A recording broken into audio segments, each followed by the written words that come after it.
welcome back to Politics Watch. This is Sir P. Now today I'm going to talk about an individual who links Jamaica and the smallest country in the Western Hemisphere. For those of you who don't know, that country is St. Kitts. Now, what Jamaica and St. Kitts have in common, and who is this individual I'm talking about? Some of you may already know the name. Well, depends on which one of the name them. His original name was Cecil Connor. That name ended up becoming Charles Miller, a man who you could make a very good argument that he is the slipperiest Don of all times, from the Caribbean, that is. Of all these different era leaders you can think of, you at least the ones who got the international spotlight, like your Dodos and people like that. This individual, Charles Miller, gave the US government far more problems when it comes on to the strategy and the outsmarting side of it. Of course, somebody like Dodos, there was the big encouragement and the whole heap of excitement and the whole heap of people there and all that. But Charles Miller really gave America a run for their money. So who is this man? As I said, originally his name was Cecil Connor. Now this man was born in St. Kitts, but he grew up in Jamaica, in Kingston, Jamaica. Right. Now, when he was in Kingston, Jamaica, from an early age, he started to get in trouble. Right. In 1977, he was arrested for armed robbery and was sentenced to 25 years in prison. However, by 1983, he had escaped, supposedly by his links in politics. Now, people are saying links in politics. What are you talking about? Cecil Connor, the man who later became Charles Miller, claimed, and these are his own words, that he received training from not just the Jamaican government but also the US government to counter and by the way, him linked with the JLP them, right? So he was saying that through the JLP he received training from the US government to help counter the man them where the PNP did have get training from Cuba. Right, for those of you who don't know, back in the day, to this day, the party them denied it, and America denied, everybody denied, but it's a well-known secret, right, the worst kept secret ever, that people in Jamaica, Jamaican men, some of them were getting training and arms from the CIA, that would be the JLP side, and another set were getting training and arms from at the time, the Soviet bloc, mainly through Cuba. Right. Now, Cecil Connor says he was one of the ones who got the training from the US, but people like Feather Mop and Tony Welch and people, they were getting training from the Cubans. Now, this is no conspiracy dreamt up by a group of YouTubers. This is Cecil Connor, right, saying through his own mouth that America teach him how to bust gun and gave him all this training. What does he stand to gain by saying this? Well, me don't know. Write him in a jail and ask him. I'm just telling you what the man say. Right now, anyway, people, check this out. This brother, Cecil Connor, because back then he was Cecil Connor, aka the Muggler, right, or Little Nut as he later became known. He was linking with the Shower Posse. He was one of the senior 87s them, while Vivian and Jim did run the thing. Right, so check this out. Shower Posse end up get bite. The US government is trying to build a case against the Shower Posse. Remember at the time, Shower Posse was the level of ruthlessness and violence that Shower Posse introduced to America. At the time, it was unprecedented, right? They were very reckless, right? Wet up car, straight shot fly all over the place, just like 87 today. But at the time, criminals in America were a bit hesitant to really do certain things, especially shoot over police and anything there. Shower Posse did not care, right? So now America decide them are going to sink Shower Posse, Vivian Blake and Jim Brown, but mainly Vivian Blake ended one. Guess who turns out to be the number one witness? Yes, Cecil Connor. Cecil Connor managed to negotiate with the US government a deal that gave him immunity. Think what this now, people.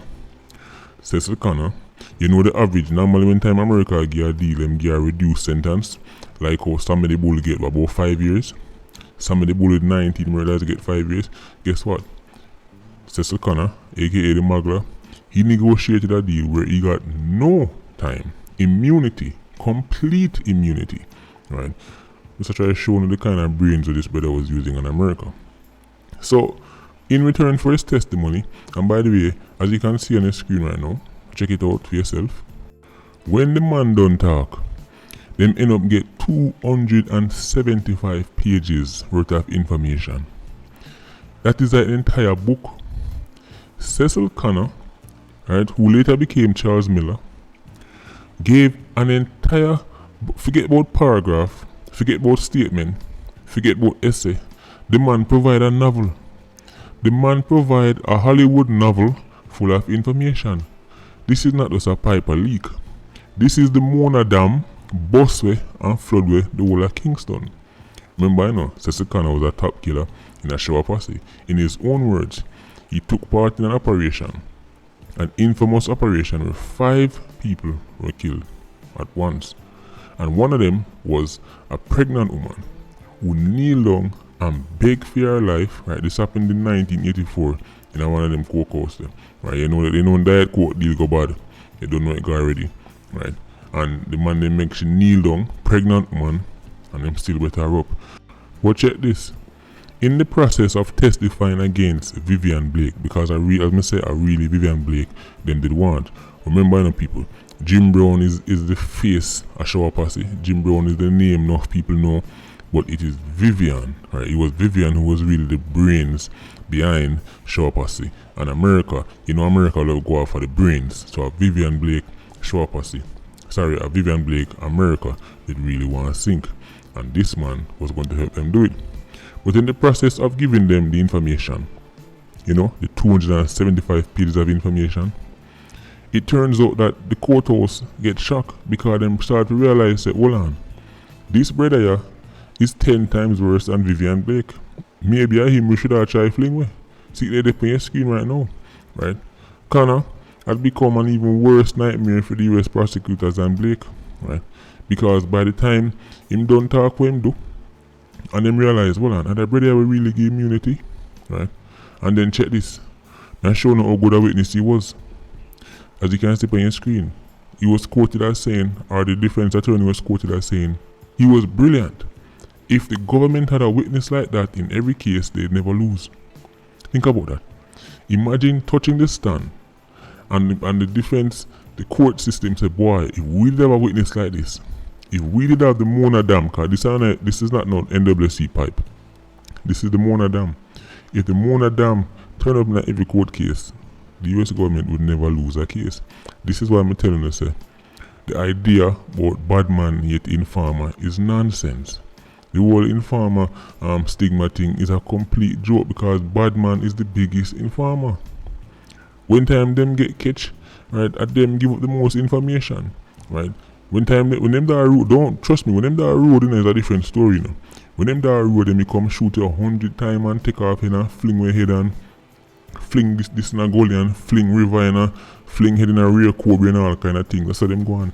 And if them here say, oh you cooperate with the police, then you come burn down your house and go on and put on the biggest show. We don't like informer if they dead, we don't deal with no snitching. But as soon as them get catch, imagine the US government have a compliment and say, no man, this man brilliant. If only we had a witness like him in every case.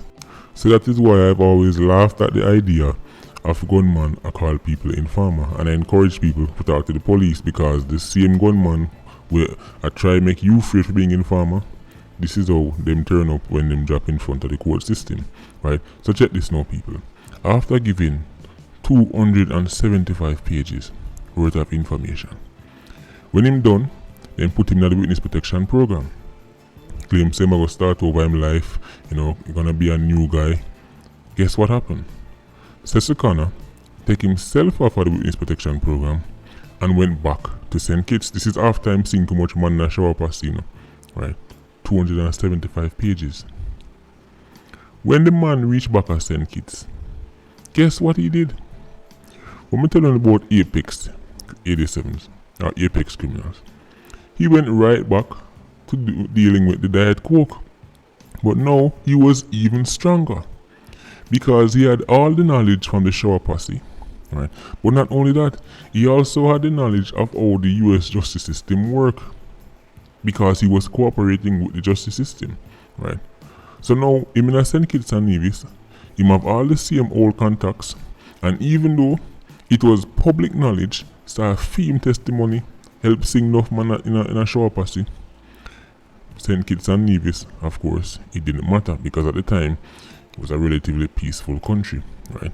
You know, no foolishness now go on, and even though people might hear some rumors say, you know, in that information pan show posse, in the day most people just mind their own business, right? But check this, the man end up turn kingpin in a St. Kitts.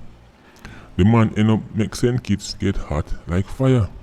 But before he took on his new role as drug kingpin in his homeland, he changed his name legally from Cecil Connor to Charles Emmanuel Miller.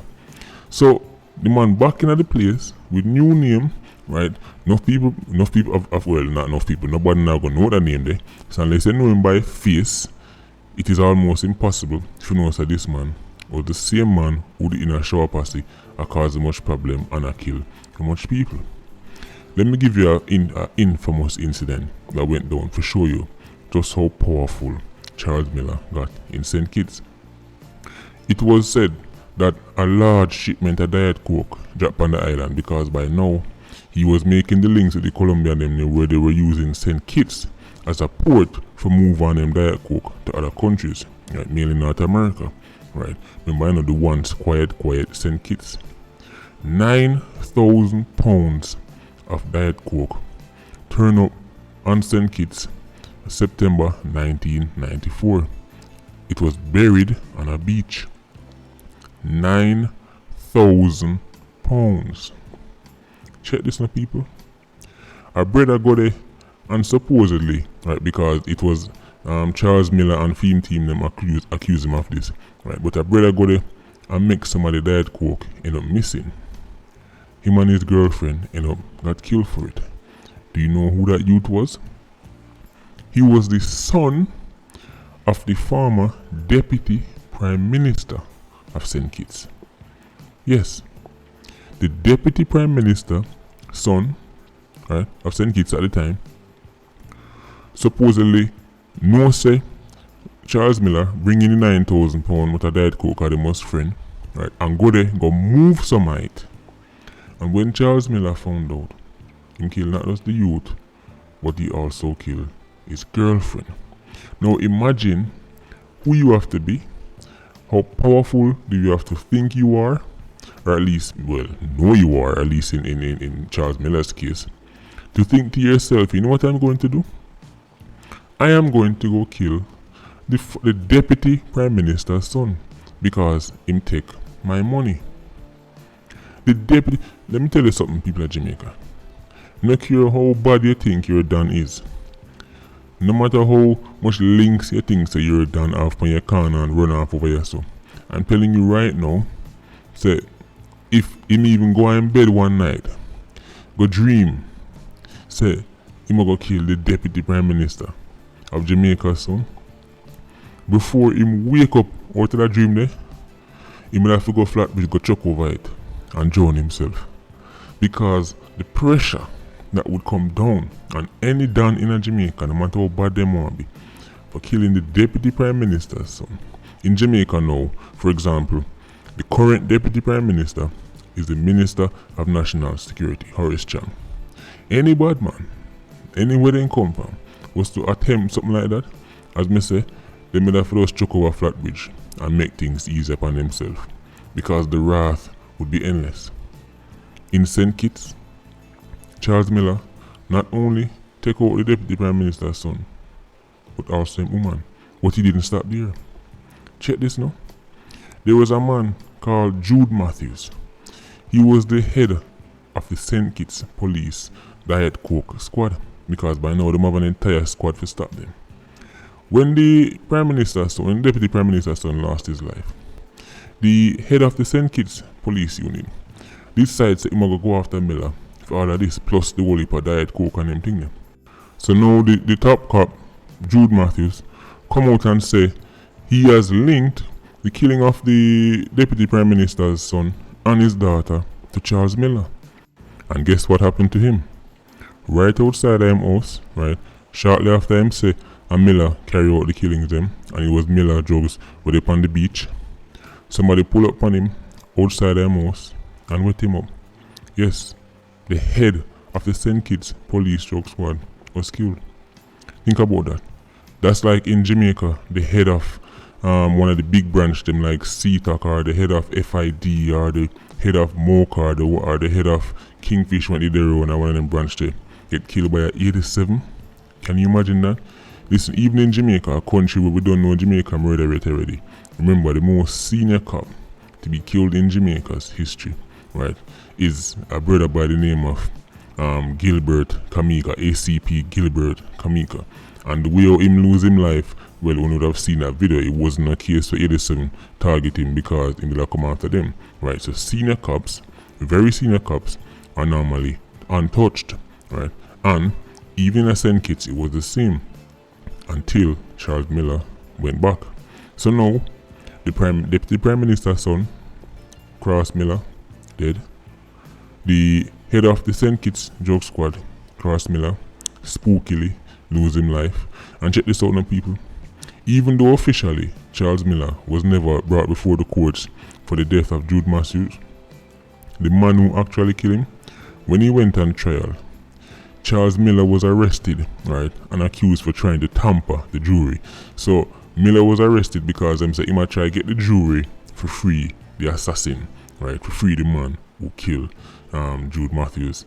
But as usual, him get bail, come back a road, and it becomes evident to the people of St. Kitts that Charles Miller is untouchable in St. Kitts.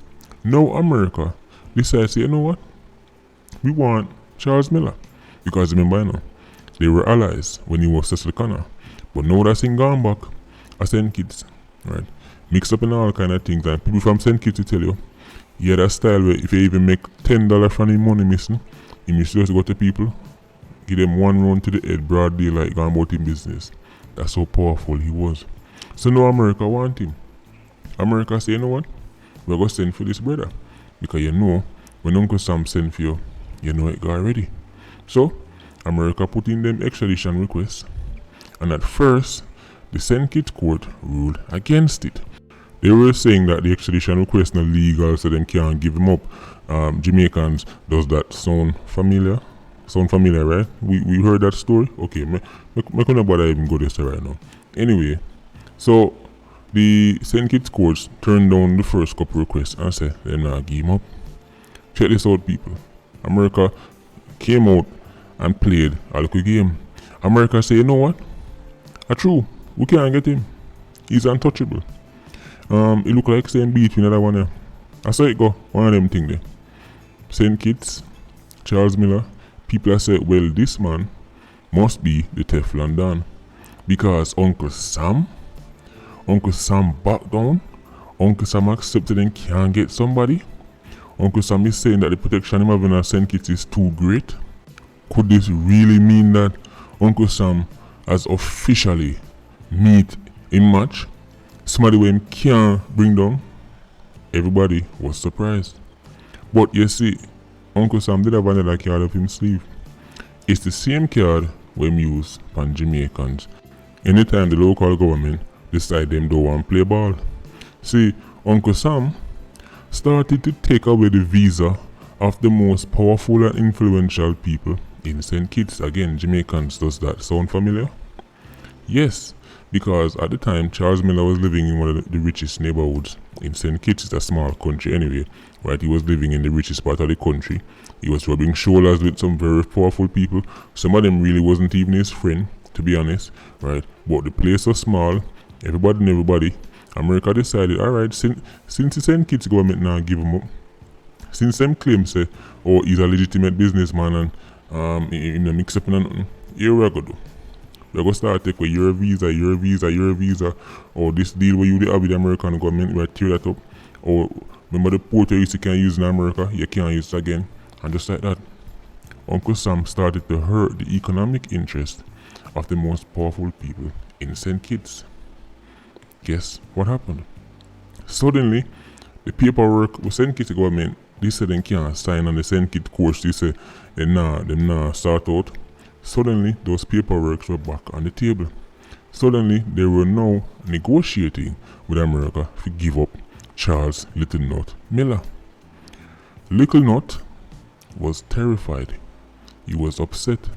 He felt betrayed because the word on the street is in the give the St. Kitts politicians them crazy money for run them campaigns, right? And by nature, once you see somebody get protected like that, you know say money are run. So you might pay money expecting say you might get protection. Only for years and now the man in America I work out something for him get extradited to America. Guess what happened? Or guess what stunt Little Knot pulled next? He threatened to kill the US students at a veterinary college that was on St. Kitts. Yes, there was a veterinary college there, but a bag of American students was there. Threat reach out to them. And your Uncle Sam come for me, this is gonna happen to the students then. Right? People, chaos take over the place. People start panic, parents start try to them picking out of the country. People say, no, Lord have mercy, me like go kill have picking them. This was a move out of total desperation. Remember, this is the same brother who was being hailed as a strategist because up until then he was outsmarting the US government. But like most people, when them back against the wall, them take drastic decisions. And check this, he had become delusional. Because remember, this is the man who them to take out the Deputy Prime Minister's son and the head of the St. Kitts Police Drug Unit. But him never realized it. When he started to threaten American lives and started to cause Uncle Sam citizen them to feel like say they can't walk around St. Kitts in peace and have to go now pack up and run me because man a come shoot them. This was a bridge too far. As powerful as Charles Miller was, him could have done anything he want to do to St. Kitts people. Again, Jamaicans, I ask you this question. Does that sound familiar?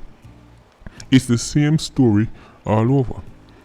This is why I say America don't care how much people presidential click kill in a Jamaica. America don't care when no Dan do run a jungle or run a Rima or run a Spanish town. They don't care. You can kill 10,000 Jamaicans all you want. You can kill 10,000 plus St. Kitts all you want. It doesn't matter. It doesn't matter. But when freedom citizens start forget dragging it, whether them citizens they pan your island or in America, that is when Uncle Sam start to get rough. And Uncle Sam step up them game. And some people they think say, boy, well, me not involved in nothing. Me a legitimate businessman. Me not mix up in nothing, so America can't take my visa. No, America take it with too. America start set it so that it look like say the whole of St. Kitts can't leave the country again because by the time they don't take with this and take with that, everybody start feel it. So the man them start put pressure upon the big wigs. Next thing you know, guess what? Charles Miller, the man that was once untouchable, the man that people that said, boy, look when people in Killer Center, in a St. Kitts and all, no nothing can come out of that, boy, the man bigger than the system, boy, look like the man Teflon. Guess what happened to him? Them give him up. St. Kitts hand him over. And guess what he did? When I'm telling you, the stories are so similar between him and Dodos is extraordinary. When he realized what happened to him, you know what he did? He waived his rights. That means that just like Dodos say, you know what, me don't want to stay in Jamaica, put me on a plane and send me to America right now. Remember when Dodos do that? He did that because him see what happened to him father. Him see what happened when Jim Brown got jail and then had this spooky death, right? Check this out, people. Little Knot do the same thing. So that show me say, a part of him was afraid that the politician them and the powerful people in St. Kitts were in the link with, him feel like that if he did stay in a St. Kitts jail and linger, then him gonna end up like Jim Brown. Remember, Little Knot was Shower Posse. He would have known the Jim Brown story very well. He would have known one of the people who work with America and then switch on America. And he would have known one of the people who work with local governments, have information about local politicians, have information about local businessmen, local 116s. If you go sit down in a jail cell, who to tell what might happen to you? Little Nut say, you know what, forget about this whole document thing. Put me on the plane right now. Put me on the plane right now. And he left.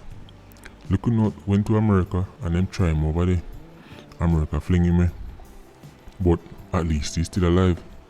The legacy of Little Nut exists to this day. St. Kitts people, right? Check this out. I actually have patrons from St. Kitts, right? Big up my St. Kitts patron. And they're telling me that to this day, Little Nut is still considered the biggest drug dealer, right? The biggest Diet Coke trader that St. Kitts has ever seen. But before me end the video, let me just put this out there. St. Kitts have one of them systems that way you can almost buy your citizenship. If you have enough money and you invest enough money in the country, you get a fast track to having a citizenship.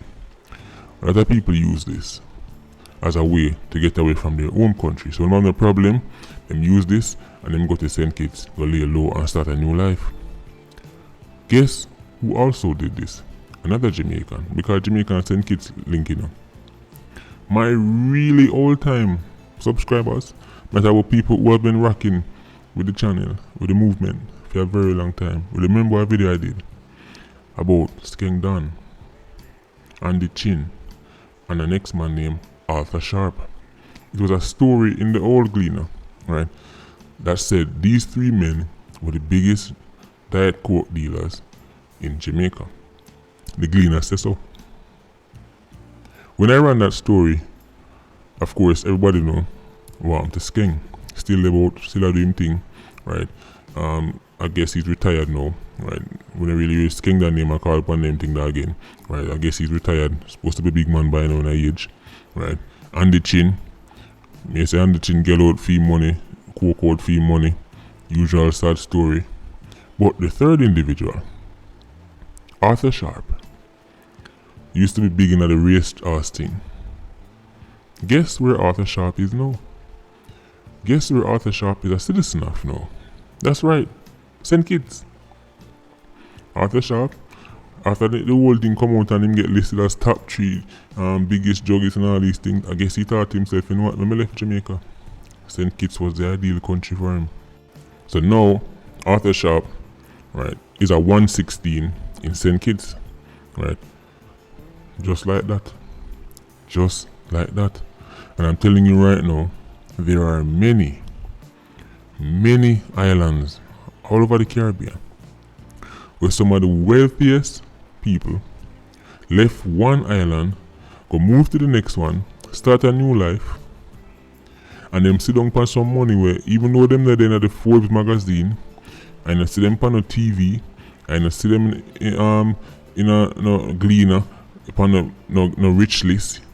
But if you talk about money in our account, these islands in the Caribbean are home to some people that can challenge anybody, or not anybody, but a lot of people in the United States and the United Kingdom when it comes on to riches. We talk about serious money. But because of how them start out, them can't really put them thing out there like that, because if them turn up on the scene, you don't know, especially Uncle Sam in place that go start dig, and the last thing them want is in a digging for go on. So them just go on St. Kitts, them just go on Bahamas, them just go St. Lucia, start over, the body no know them, start business, start hire local people. You don't know them now, bust no gun, them not rob nobody, them not rip a bull, them not do nothing. People not in community will tell you he's an extraordinary man, he's a man of great principle and he's a law-abiding man. They meet him when I'm 50. They meet him when I'm 55. Then they know him not for the last 35, 40 years. Caribbean islands, full of them. Anyway people, that's the story of Charles Little Nut Miller, previously known as Cecil Connor, aka The Muggler. Patreon squad, big up on yourself. PIA, you don't know, more life, bless.